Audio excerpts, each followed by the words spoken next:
Bonjour à toutes et à tous.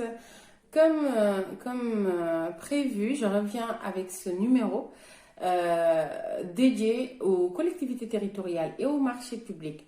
Aujourd'hui, je me suis inspirée de quelque chose pour parler de ce sujet-là. C'est-à-dire que je dis souvent à mon entourage et aux gens qui me demandent de leur expliquer mon métier que je suis payée pour assurer la transparence de la vie publique. C'est fondamental dans un état de droit. C'est la base de tout. Donc, je dis également à ces gens-là, je donne juste un exemple, que quand un maire, je donne l'exemple du maire parce que le maire est vu sur l'échelon, en tout cas de l'organisation territoriale, comme celui qui est le plus proche, factuellement en tout cas, du citoyen. Quand un maire pose une action, fait une action pour une personne physique ou pour une association de quartier, ce n'est pas de la gentillesse, ce n'est pas de la générosité, ce n'est pas de la charité. C'est justement une mission dont il est investi. Et puis, même, le maire n'a pas le droit de faire une action à titre personnel, en tout cas dans le cadre de l'exercice de ses fonctions. En tant que maire, il n'a pas ce droit. En tant que personne humaine, il peut faire ce qu'il veut avec son argent, mais avec l'argent public, il n'a pas ce droit.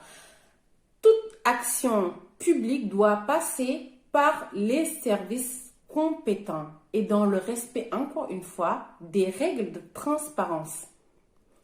Encore une fois, dans le respect des règles de droit qui sont posées par les différents textes. Ceci étant dit, je vais maintenant parler des différentes catégories de collectivités territoriales qui existent en France, de leurs compétences qui leur sont dévolues par l'État. Et ensuite, je vais parler de comment est-ce que un service marché public permet à une collectivité territoriale donnée d'assurer les missions qui lui sont confiées dans le respect de deux principes fondamentaux, à savoir la transparence de la vie publique que je viens de citer, et aussi la bonne utilisation des deniers publics.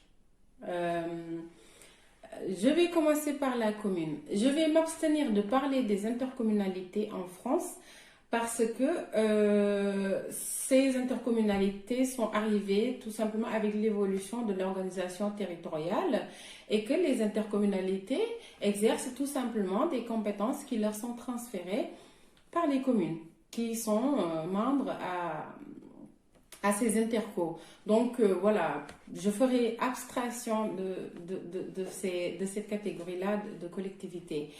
Donc je vais commencer par la commune. La commune, elle a des compétences en matière d'état civil. Qui n'a pas d'état civil? Qui n'a pas besoin d'état civil? Elle est compétente en matière de protection de l'ordre public local par l'exercice de la police municipale, par la régulation de la circulation, du stationnement, mais également par la prévention de la délinquance. La commune, elle est compétente en matière de culture, en matière de sport et de loisirs, en matière d'action sociale, en matière d'environnement et d'aménagement, en matière d'urbanisme. Après la commune, nous avons le département. Le département est compétent en matière d'action sociale, en matière d'éducation, tout comme la commune d'ailleurs. La commune est également compétente en matière d'enseignement parce que toutes les écoles primaires et maternelles sont du ressort de la commune. Maintenant, le département est compétent en matière d'éducation aussi, par la gestion des collèges. Le département est compétent en matière d'action sociale, je venais de le dire, en matière de culture, en matière d'équipement des zones rurales, en matière de solidarité territoriale par cette occasion.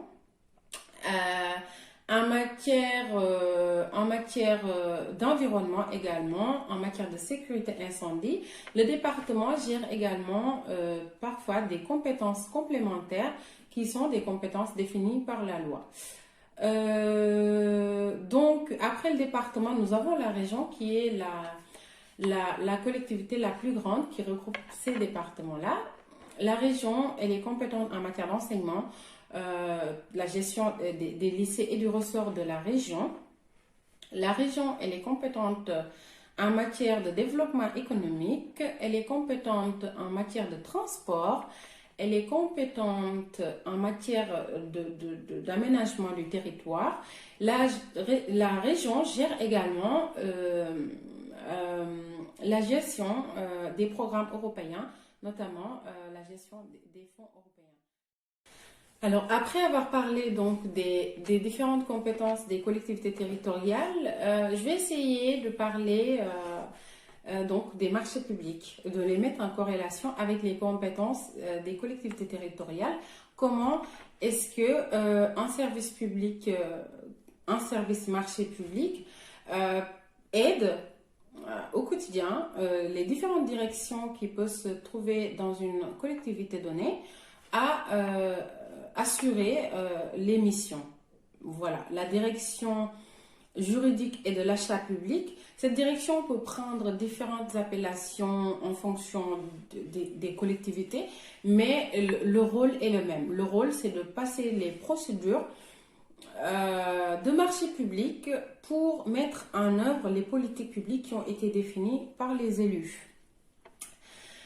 Donc, il faut rappeler une chose primordiale, fondamentale en matière de décentralisation, en matière d'administration territoriale, c'est que l'article 72 de la Constitution de 1958 en France a posé le principe de la libre administration des collectivités territoriales.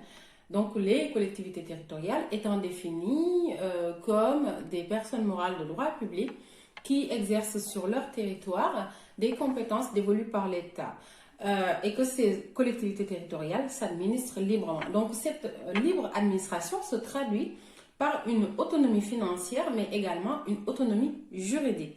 C'est là où le débat commence à être intéressant parce que cette autonomie juridique suppose l'existence de services juridiques qui mettent en place toutes les procédures au sein d'une collectivité territoriale, qu'il s'agisse de procédures simplement juridiques ou de procédures de marché public. Donc, je vais prendre l'exemple d'un département. En fonction des différentes compétences qui lui sont dévolues, dans un département, vous allez trouver des directions en charge de l'aménagement du territoire, en charge ou de la solidarité territoriale, en charge de l'action sociale, en charge de l'éducation, du sport, etc., etc. Et la direction juridique qui en général a aussi donc cette mission de gérer les procédures marché public, c'est souvent une direction support à toutes les directions de la collectivité locale pour leur permettre de satisfaire au mieux aux besoins des citoyens. C'est pour cela que j'ai parlé dans un premier temps de transparence de vie publique, de bonne utilisation des deniers publics.